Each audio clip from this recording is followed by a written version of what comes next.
guys.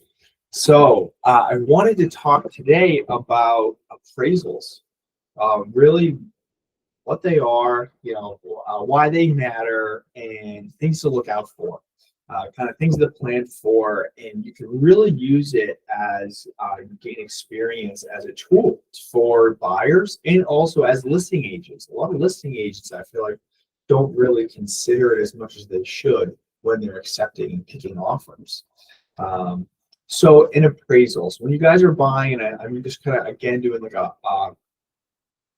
kind of basics overview, right? I'm going to assume we're all clean slate. So if it's repetitive, just let me know. But when you're buying a home, you generally have an inspection. So an inspection is done, has nothing to do with financing. That is just for the buyer's benefit to see condition. An appraisal is an inspection of the property that is to estimate what the home's value is. So there is some condition elements to it, but really the purpose of an appraisal is to verify a home's value, specifically when you're getting financing. It's really the lender that wants it, right? Like buyers can benefit from it, but it's really the lender wants to verify that asset is worth what you're saying it is. So this way, if you're buying a house for $500,000 and they're lending a loan based on a $500,000 purchase price, they want to make sure that asset is worth $500,000. So that's where you can have some movement in either direction. There's two main parts of an appraisal that will really affect your transactions, right? So it's the value, it's what the home comes in valued at, and then there's the condition portion of it.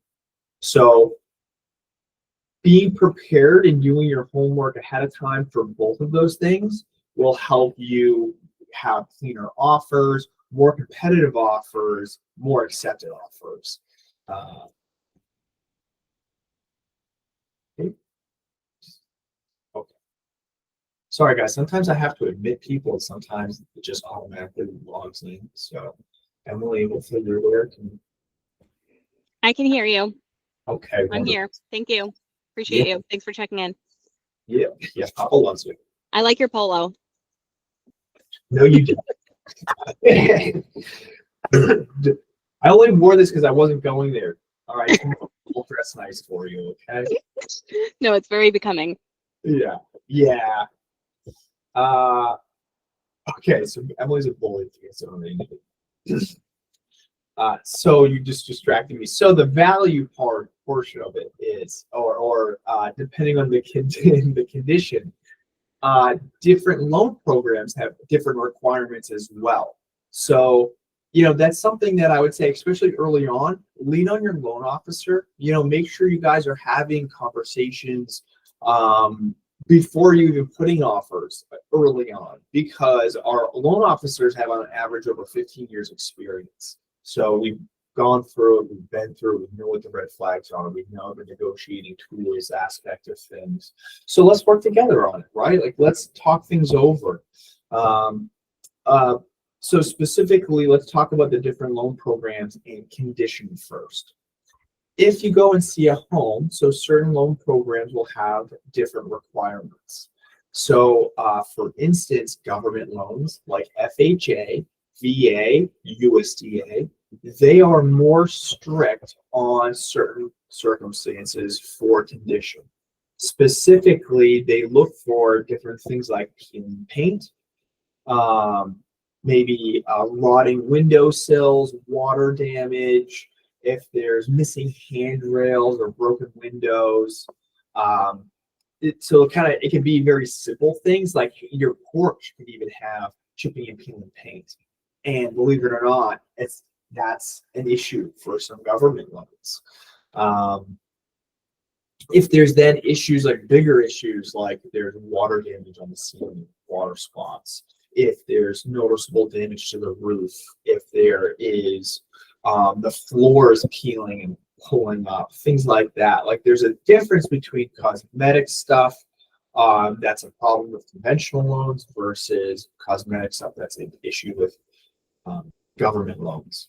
So you guys, as buyer's agents and seller's agents, right? So if you're a seller's agent who you have a home that, you're doing your CMA, you're walking the property, you're getting to know the home, because you're going to get questions and issues, but then you also know what offers to consider seriously. If you have a home that has some broken window, has rotted windowsills, if it has chipping and peeling paints in part of it, you can discuss that with your sellers and say, hey, you know what? You don't have to change anything, but if it's a coat of paint around the windowsill, you can do that before you list the home. Sometimes, it's a quick coat of paint. Like, it doesn't have to be perfect. It just can't have like chipping and peeling. But a lot of times the homeowner can quickly run a razor across it and then do a coat of quick paint, and that solves the problem, right? So you can, depending on the extension or what the damage is or how much or how little it is, you can coach people through that, right? If there's a coat of paint, a can of paint's not that much money, but then when they're actually fielding offers from people, right? There is a very big buying pool of buyers who use government loans. Over a third of home purchases for residential use some type of government entity, whether it's FHA, VA, or USDA. So that's a third of buyers. So keep that in mind, especially at a certain price point where you're going to run into buyers, they're probably going to be using FHA. If it is extensive, let's say, or let's say your seller's just, it's as is, we don't want to do anything, right? I don't want to touch it, I don't want to deal with it. Okay, that's fine. Now, as a listing agent, though, when you're fielding offers, if somebody, I have chipping can paint, I'm just going to keep hammering back because that's just quick and easy. I'm fielding offers and somebody submits an FHA offer to me, but does not communicate, doesn't call me, doesn't email me, doesn't have a plan. I'm going to look at that and know, hey, this house we're going to have problems, right? So if somebody submits an offer and you accept an offer, let's say for FHA, and you don't address it with them and you don't game plan with them, right? Then when that person orders their appraisal, the appraiser comes out to the house. He'll take photos of the home and then walk through. He'll produce his report and then submit it back to the buyers. In that report, they'll have, again, the estimated value, but they'll also have that condition and any potential issues. So what they'll do is, if there's chipping or peeling paint, rotted sills, the appraiser will take photos and say, hey, this needs to be addressed prior to closing. So if you guys, as a seller, accept an offer for FHA, and there's going to be condition issues, right? That's kind of on us. And especially if you're not coaching up your clients, right? So if there's going to be problems that have to be addressed, then that buyer can now go to you and say, hey, there's issues with X, Y, and Z. We can't get financing unless you fix it, right? They can then use that as a negotiating tool for the seller to have to pay and fix things. And kind of put it on them and say, hey, well, if you don't fix it, I can't get financing. I'll back out. And then what happens? Sellers don't want that to happen. Sellers, if you pull a house off the market and then you put it back on the market, what's the first thing buyers think? They're like, well, what's wrong with the house? What happened? Right? You don't want that. The sellers don't want that. And it absolutely will affect your resale ability, right? So you have to head that problem off before. So if you do, let's say your seller, again, doesn't want to pay to do whatever it is, and then you receive an FHA offer, right? You can call that agent and discuss it with them. Hey, I see, thank you so much. I appreciate your offer. I see that you submitted it to FHA. We have some concerns with the chipping and peeling paint, where we think that will be a problem for FHA. Is your buyer okay to go conventionally? Or if they have to go FHA, is that something that your buyer would be willing to fix? So this way you're preparing them, right? You're fixing that problem and addressing that problem before it is a problem. Because I've had many buyers. Jason Louder, I know, is on here. He's one of our loan officers. He's in the office today, so he'll come say hi to you guys if he hasn't already. He's been a loan officer for over 20 years. We have somebody in process right now, or he does rather, that's doing a USDA loan that got a absolute laundry list of issues back on the appraisal. But you know what? The buyer and seller worked it out. The seller, I forget exactly what they did, but then the buyer, they allowed the buyer to come and make some of the repairs themselves. And actually, I think the agent, Jade Sullivan, I think also went to the house and helped and put in some elbow grease too to try to make sure to get the deal done. So, a buyer and seller, if you're communicating well, can work through most things, right? Let's figure this out together. Hey, this is not, and if there's something the sellers really don't want to do, hey, my sellers really aren't going to fix this, right? So if this is something, if you want to proactively fix this prior to your appraisal, we're comfortable with that. And I have a lot of buyers who have to go FHA, do it all day long.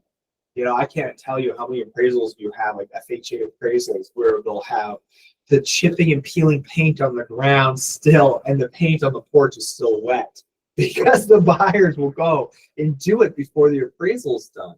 So there's a lot of people who are committed and want the property and are willing to put in some elbow grease, will spray the paint, will, maybe put some putty on a rotting windowsill and coat of paint, right? They'll do some stuff.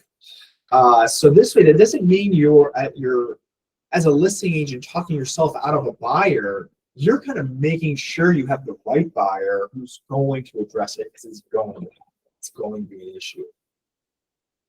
Or vice versa, somebody like us, as the buyer's agent might come in and say, oh, well, you know what? I didn't even think of that. I didn't notice. I think maybe they went to the open house, right? And the buyer's agents don't go and see the property.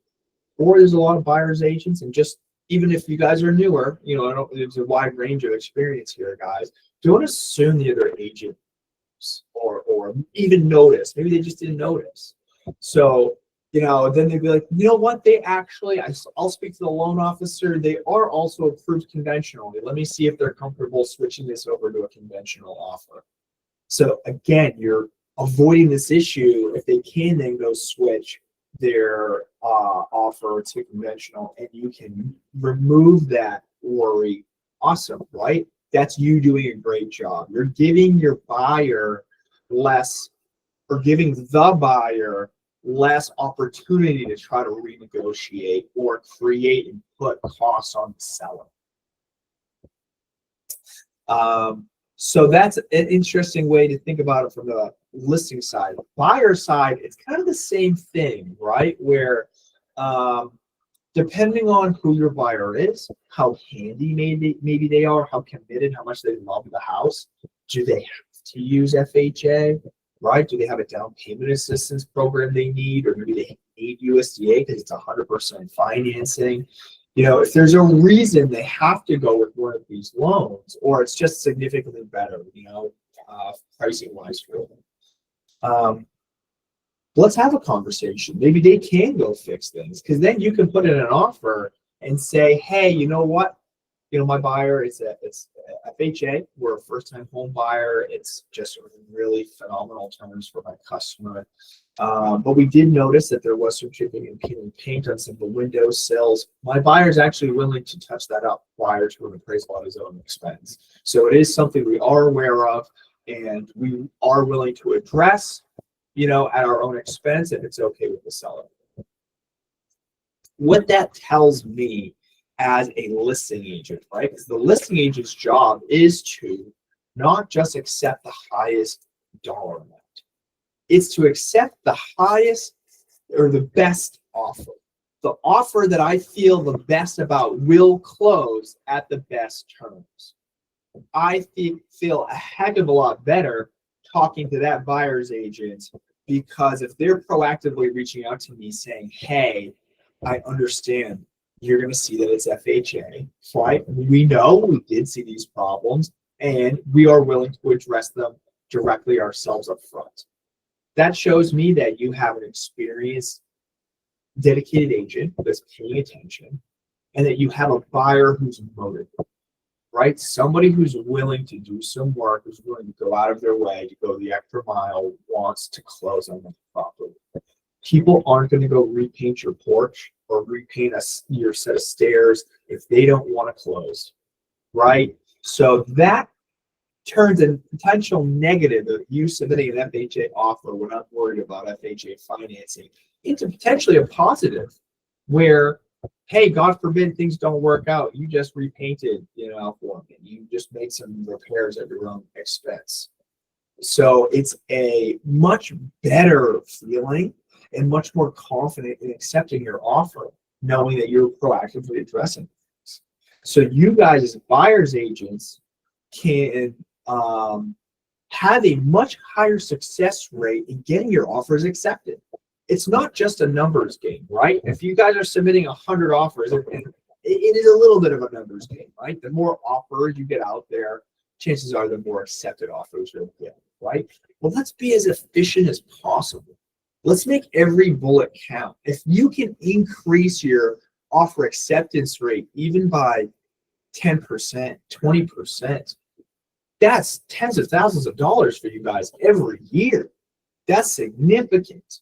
And then that's happy buyers, that's happy sellers and relationships that you guys build over time with listing agents, right? So take the time to look at the photos. If you walk the property, great.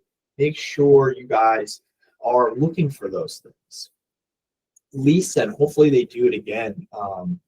Lisa's done it several times where she'll, Jason Silks too, walk a property together and point out what to look for, right? What issues are. That's super valuable. Lisa, I mean, she's super impressive, right? There's no person I'd rather listen to and learn from. Like, she really is excellent. And the other staff there too. I know Emily's too. Other than Emily, Jenny's great. Nicole's wonderful. And Jason Silks. They're very skilled agents. They really know what they're doing. And Emily is a killer at what she does, right? So you guys lean on your staff, lean on them, go to the trainings. But I would recommend, if you guys can walk a property with one of them, do it. Okay, so conventional loans, I know we went over kind of the deficiencies to look for government loans. Conventional loans, we have a lot more flexibility, right? So those same issues, chipping and peeling paint, missing handrail, don't really matter. Even we'll have people will literally have removed the pool, like sliding glass doors.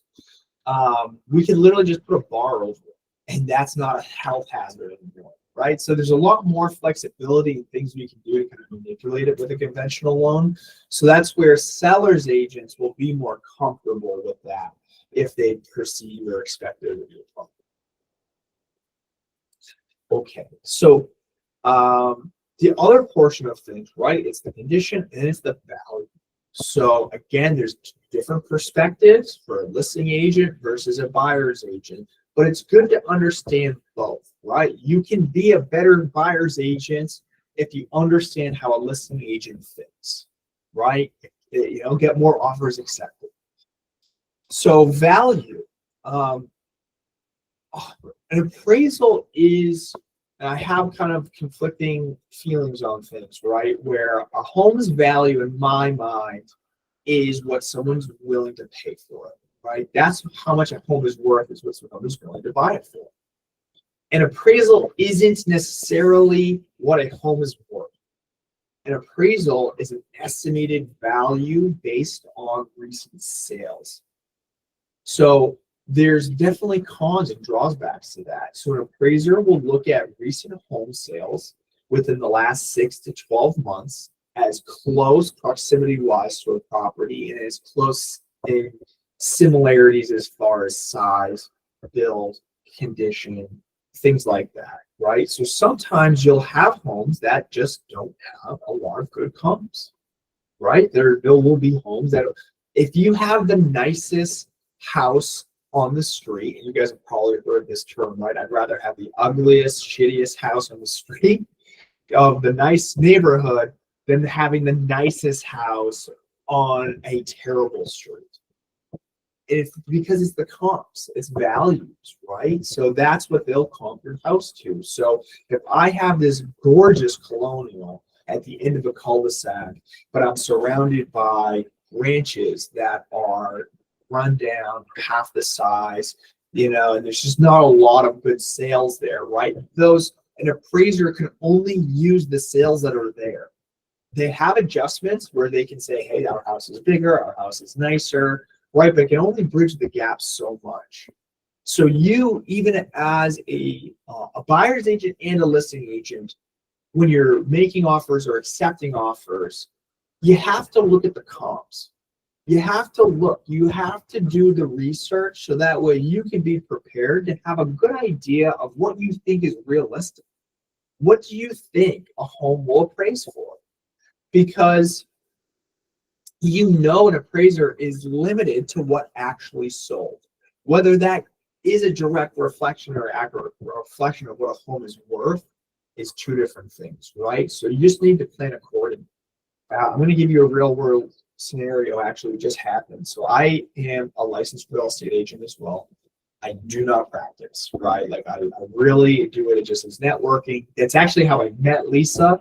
So it was a godsend and it works, right? So the plan works. But that's not my goal. I don't act as an agent, except for friends and family. So my best friend, the whole world, that son of a gun, he's moving. He's moving from Boston to Vermont. So I'm helping him list his condo and sell his condo in East Boston.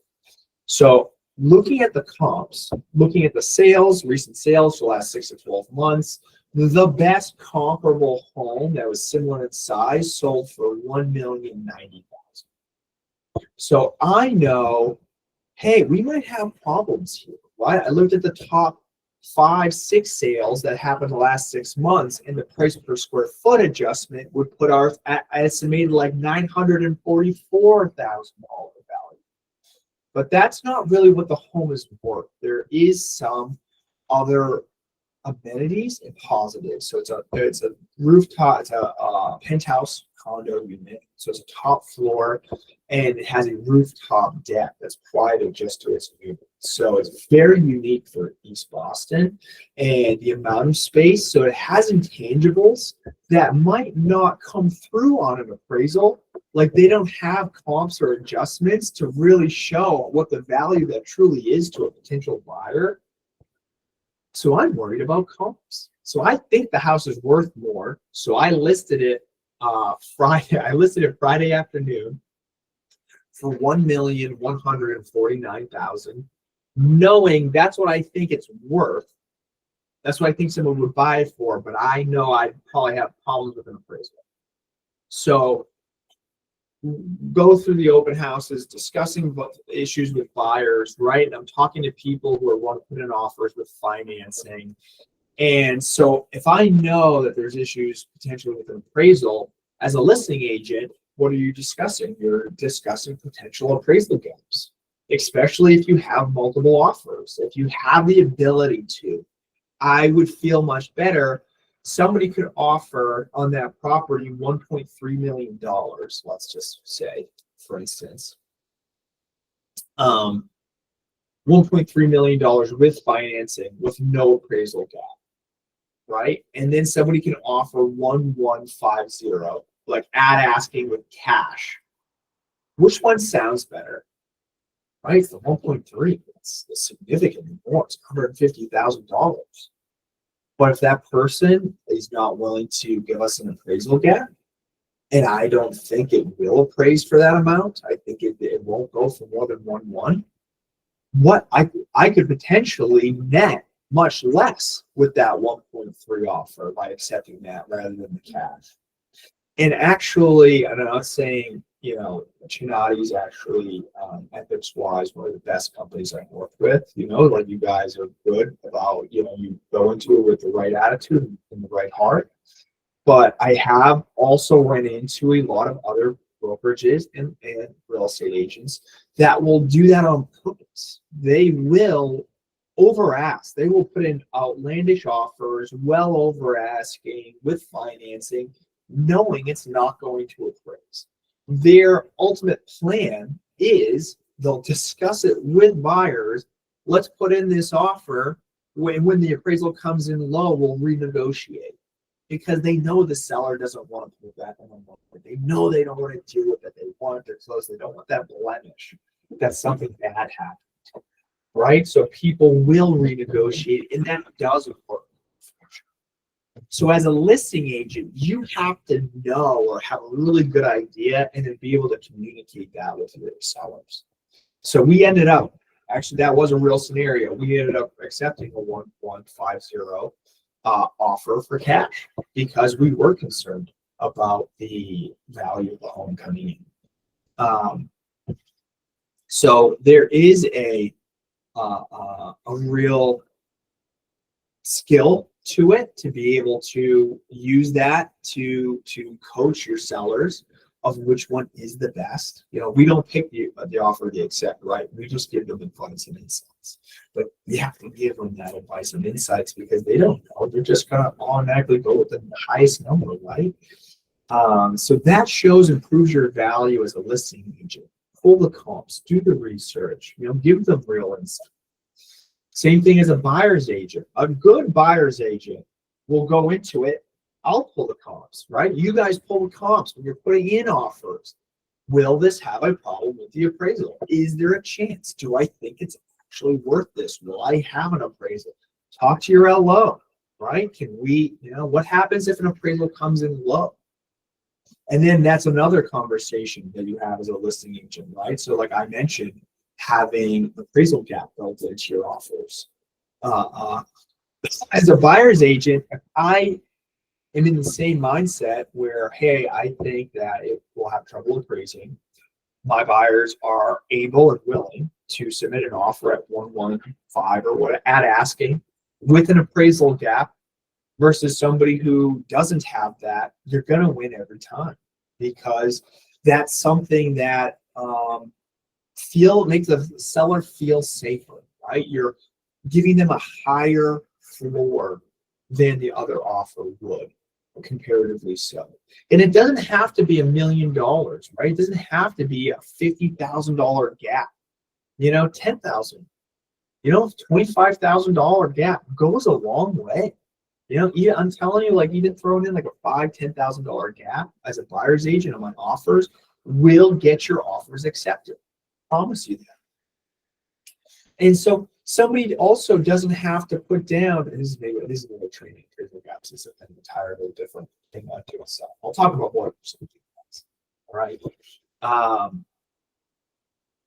So I digress, right? So know that, do the homework, know the expectations, because then you can have really good conversations with your listing agents. And don't be cocky, you know, don't you know, be humble when you're having these conversations, right? You don't want to insult people or have them think that, you know, you're trying to over negotiate, right?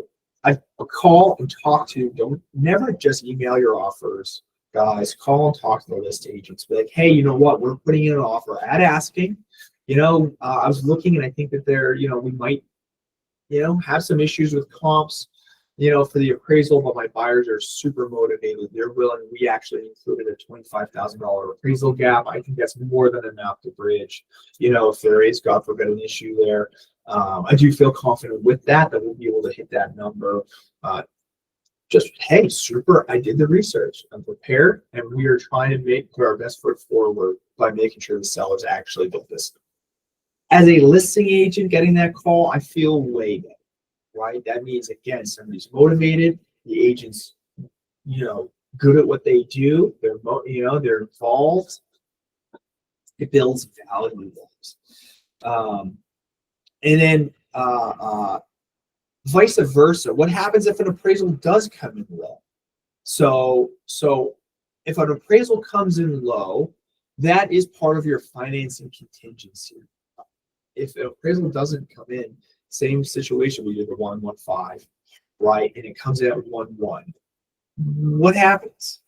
So a mortgage company or a lender can only lend on the lesser of the two, the purchase price or the appraised value.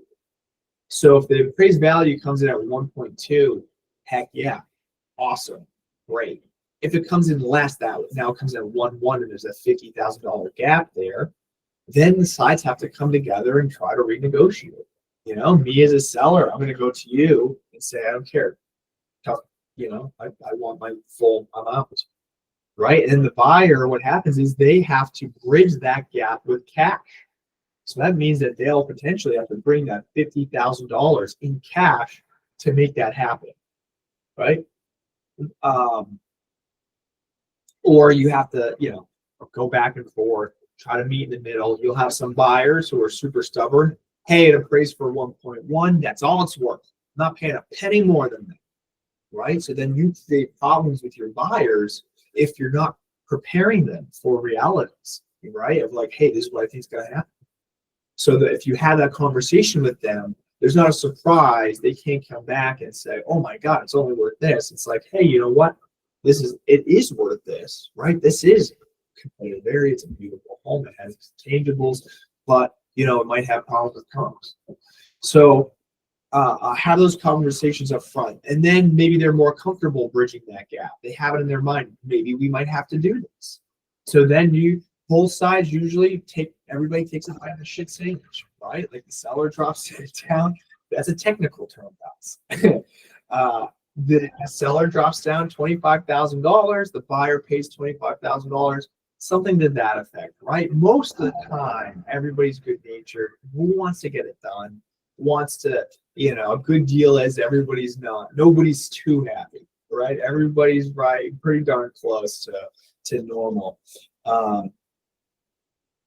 So that you can really make sure and save deals by preparing your customers, by being prepared, having conversations up front, because then they're not going to freak out, right? They're not going to be like, oh my God, this house, we're way overpaying for this house. It's not worth this much, you know? So by just managing their expectations, it goes a long way to actually get you guys closings and getting paid.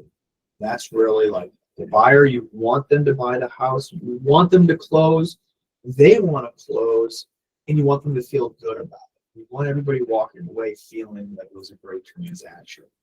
And so that way, if you do prepare them and it does come in low, it's not a big surprise. They're like, oh, wow, you know, Carlo was right. You know, it did come in a little bit less. You know what? Now we know what the next steps are already. Let's go have that conversation with the seller and see what they sell.